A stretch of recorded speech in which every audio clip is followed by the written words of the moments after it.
Mic check. What's going on, YouTube? Good morning, good evening, good afternoon.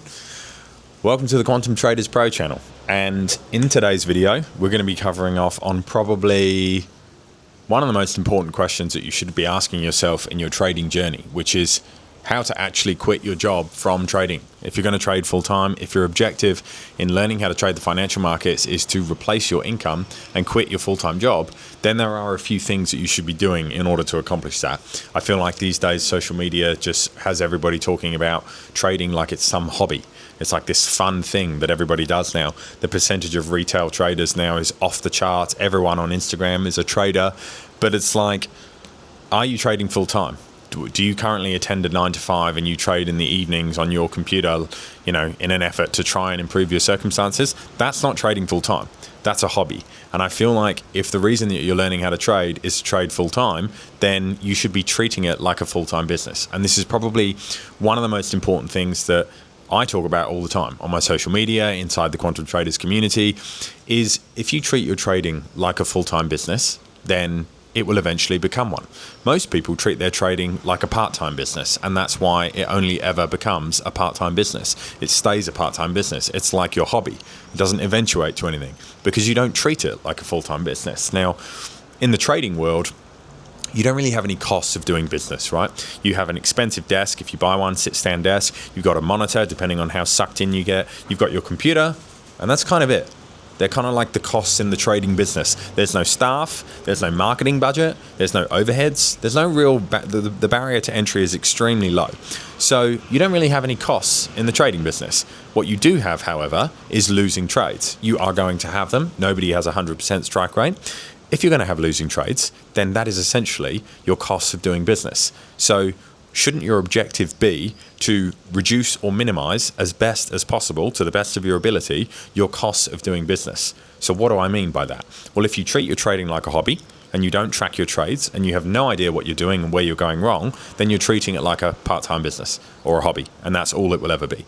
But how would you treat your traditional business? Now, for those of you watching this video, maybe have no idea who I am. I have a consulting business. I also have a blood and genetic testing facet of the business, and we track those metrics in the business. We track things like ad spend. We track things like how much it costs to deliver the test kits to each individual client, the changes in the prices of the kits, how much we spend on shipping, how much it costs us to review the consults. We do all our consults with a human. There's an hourly rate attached to that. It's quite expensive. These are my costs. So it doesn't cost me $0, it costs me X, Y, Z. And at the end of every month, I'll sit down and I'll say, right, how much do we spend on marketing? How much do we spend on shipping?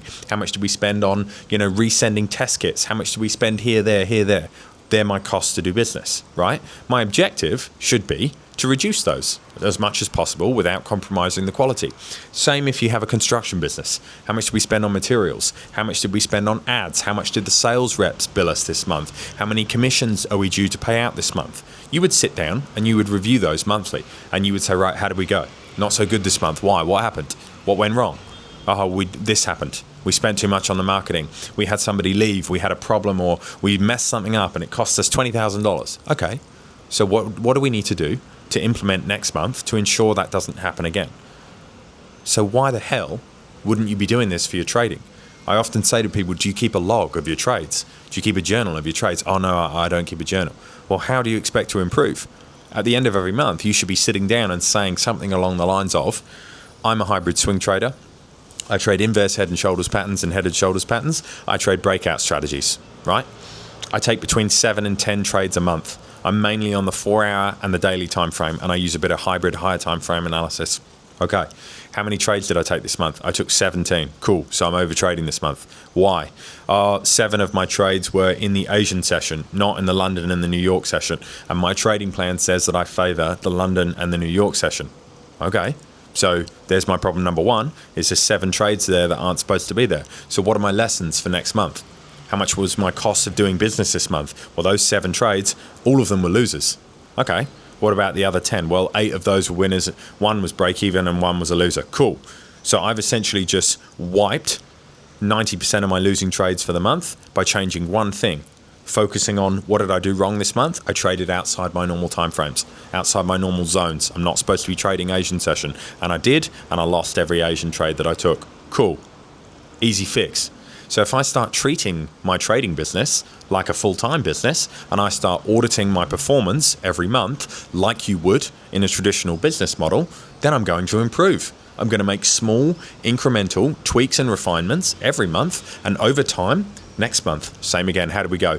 No trades in the Asian session. Amazing. I had 2 trades that I prematurely managed. I closed them early due to something or another, fear, FOMO, whatever. I closed them early and they would have run on to hit full TP. So technically, I didn't lose any money this month, but I left an extra 2% on the table, 4% on the table. Cool. Let me recalibrate. Let me tweak. Let me make some refinements to what I'm currently doing so that I can optimize, like I do in my traditional business, like you would in a construction business, like they do in social media businesses, like they do in every business that's worth having a look at, that makes money, that's profitable. They review these things. So if you start to treat your trading like a full-time business, it will eventually become one. Just by the nature of the laws of the universe, if you start treating it like a full-time business and giving it the love, attention, and care that it deserves, then it will improve. Your profitability will improve. Your strike rate might improve. Your losing trades may decrease. Your errors that don't fit in accordance with your trading plan will decrease. Therefore, you start to improve. You start to refine, and you start to get better quickly. Not many people do this. This is like probably one of the biggest misconceptions in the trading industry, is that you don't need to journal. That is complete bullshit. You 100% should be journaling your trades. You 100% should be doing a monthly review and finding out where you're going wrong. 100%. If you're watching this video and you're not doing that, that is probably the most highest leverage place that you could start with your trading, is to audit your own performance, to be self-aware enough to say, what am I doing wrong consistently and how am I going to fix it and what am I going to do about it? That's number 1. Number 2, to actually quit your full-time job from trading, you need to understand your numbers. And what I mean by that actually has nothing to do with your trading. Everything to do with what you're currently doing now. You've got regular expenses. It could be rent, it could be a mortgage, it could be food, house insurance, pet food, gym membership. You've got regular expenses. If you don't know what those are off the top of your head, for example, they might be $1,875 a week. In today's day and age with inflation, that's probably your rent alone. But let's just say they're $1,825 a week. Cool. How much do you earn from your current job? I earn $2,400 a week net, for example. Okay, so you're about $600 in the red, 575 in the green. Sorry, 575 in the green every week.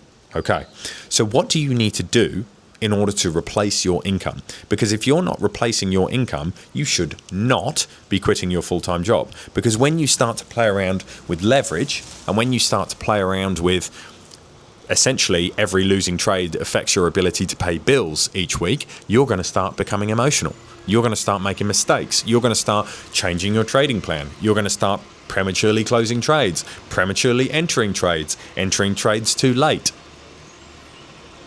Okay, simple fix. Find out the numbers. Get clear on the numbers.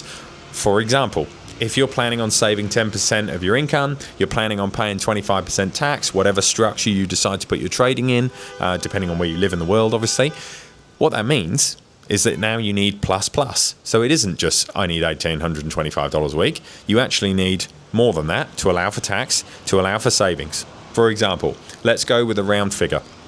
And let's say you need $2,500 a week, roughly, right? That means you would need to generate 1% a week on a $250,000 account. This is the part that most people have no idea about, because they think that they're going to generate $2,500 a week from a $50,000 account. That is almost, for a beginner, impossible. You're essentially saying that you need to generate 5% every week consistently.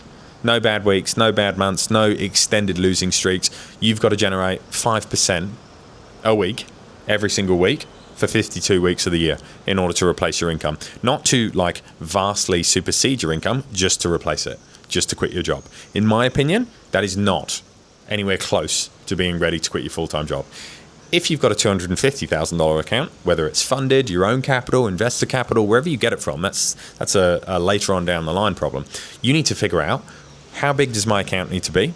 What would I need to consistently achieve in order to accomplish my goal of quitting my full-time job, allowing for tax, allowing for savings, allowing for a buffer, because you're going to need a buffer?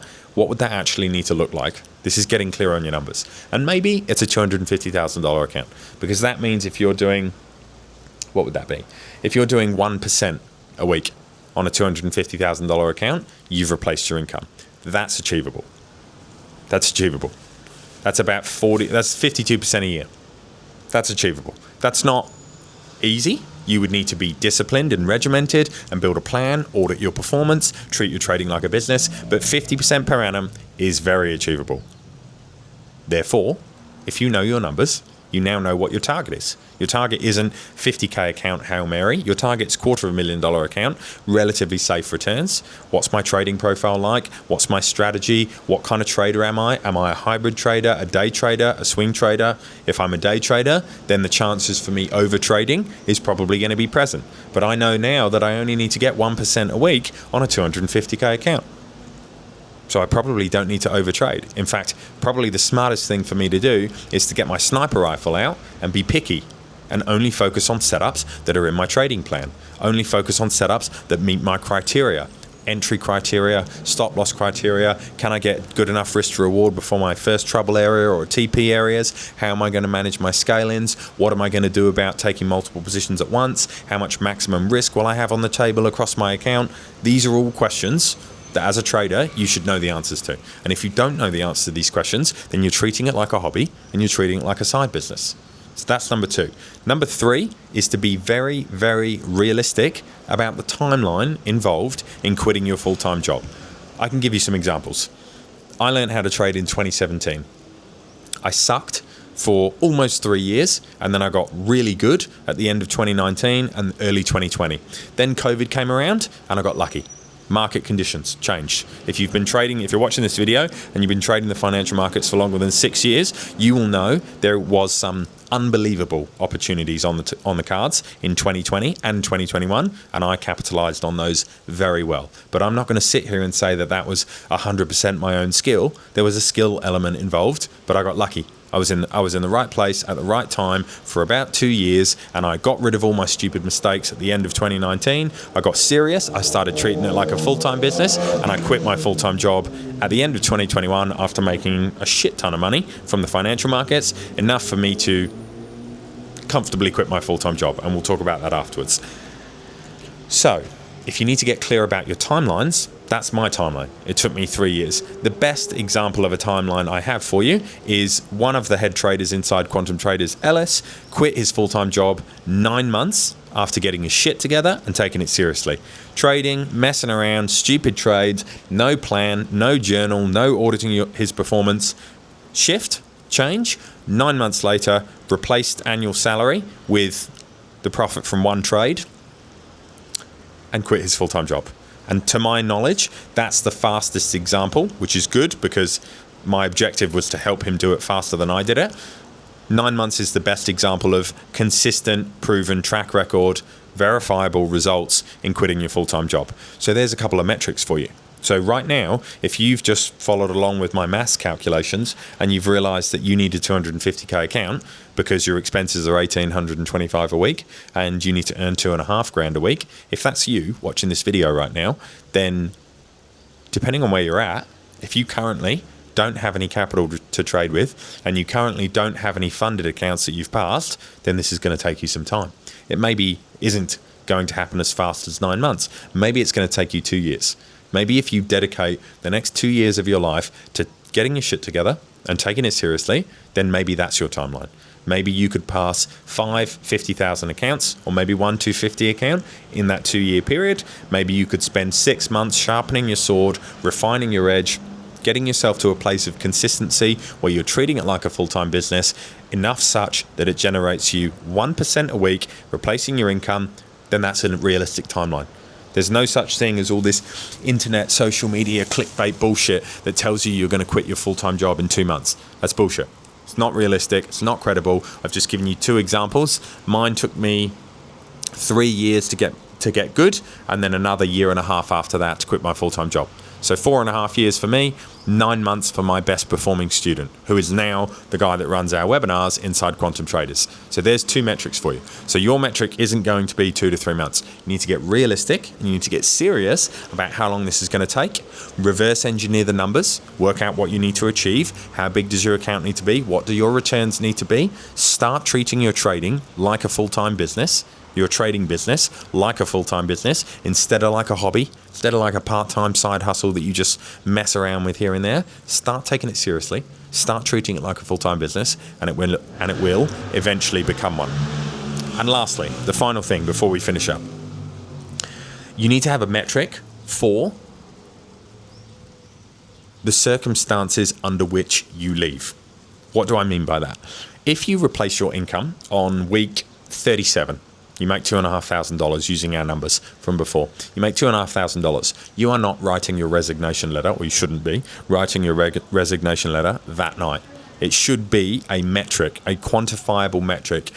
When I replace my income for 3 months consistently, and I have no errors in my trading plan, I'm not taking stupid trades, I'm not over trading. When I replace my income for 3 months consistently, and I have 3 months cash buffer in savings so that I'm not stressed for the first 3 months, then I'll quit. I would recommend you have more than 3 months cash buffer, but if you're really itchy, 3 months cash buffer in a savings account, 3 months consistency, replacing your income, confidence in your strategy, not making stupid mistakes, that's a metric. That's a metric to work off. Now, I can give you an example of mine. Mine was I missed 2 things in 2 weeks, and those 2 things in 2 weeks would have generated me a year's salary. So I set myself a metric that 3 months after that, I wrote my resignation letter that night, and I set myself a metric that 3 months after that date, I was leaving and I wasn't coming back. I already had enough of a cash buffer to leave, but my consistency wasn't good enough to leave yet. And when I missed those 2 things in 2 weeks, the light bulb came on in my brain, and I said, you know what? The opportunity cost now has just cost me a year's salary in 2 weeks. This is now becoming too cost prohibitive for me to remain at full-time work. I'll stay until the end of the calendar year, and then I'm not coming back next year. And that's exactly what I did. Fortunately, as I said to you before, we had some unbelievable trading conditions, and I had an insane Q4 that year. Bought an expensive car, did all the silly stuff you do when you make loads of money. But they're your metrics. That's what you need to define for yourself. You need to start, number 1, treating it like a full-time business. You need to start, number 2, figuring out your criteria of how you're going to trade, what that looks like, and start taking it seriously, auditing your performance. Number 3, you need to work out your numbers and get clear on your numbers. And number 4, you need to have a metric for when you're going to leave, and you need to stick with it. The most important agreements are the ones you make with yourself. These are agreements. You need to make them with yourself. You need to say, this is my metric, this is what I'm trying to work towards, this is how much it's going to cost, this is how long it's going to take me to get there, roughly, with these kind of metrics attached to it. And once I've reached Y destination, I'm going to quit my full-time job. And that is how you quit. There's obviously refinements and improvements to be made along the way, but you are not going to quit your full-time job buying into all this nonsense about how you can do it in a month or 2, trading fucking meme coins. It's complete bullshit. It's not credible. It's not reality, and it's not how the world works. You need to start treating it like a business. You need to analyze it like a business. You need to run the numbers like a business. You need to forecast it like a business, because it's a business. And if you want to trade full time, then you're going to be in the trading business, and therefore you should treat it as such. So, I hope that you've taken some value from this video. I hope that it has turned on some light bulbs inside your head of how you should quit your full-time job and how to go about it correctly so that you can actually get to a stage where you can quit and it doesn't just become a dream or a fantasy that's not grounded in reality. It can be grounded in reality, and it should be grounded in reality, but only if you take it seriously enough to do that. So, that's all for this video. I'm going to start posting a lot more content on this YouTube channel. We've got some technical analysis videos. We've got some prop firm videos. We've got tons of content. We're going to be binge dumping a load of stuff on YouTube because the trading and education industry is very scammy and it sucks and it needs an overhaul, and we're going to overhaul it. So that's it for this video, and I'll see you guys in the next one. Take care.